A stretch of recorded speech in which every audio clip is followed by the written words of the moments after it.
দিচ্ছি। 100 টাকার নোট?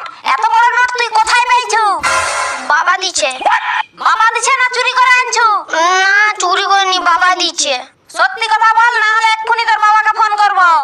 না বাবাকে ফোন করিনি, আমি সত্যি কথা বলছি, আমি ঘর থেকে চুরি করে এনেছি। তাই বল চুরি করে আনছো? ঠিক আছে পালা। আমার বাকি টাকাটা ফেরত দাও। কিসের ফেরত? ওইটার দাম 100 টাকা। চুপচাপ পালিয়ে যা, না হলে এক্ষুনি তোর বাবাকে ফোন করব। না বাবাকে বলনি।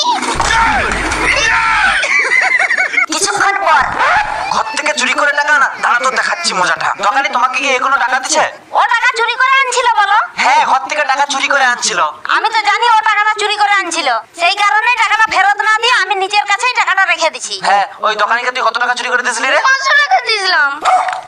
কাকিমা, বাচ্চা ছেলে ভুল করে নিয়ে চলেছে, 500 টাকাটা ফেরত দিয়ে দাও। ঠিক আছে, আর কোনোদিনও চুরি করবি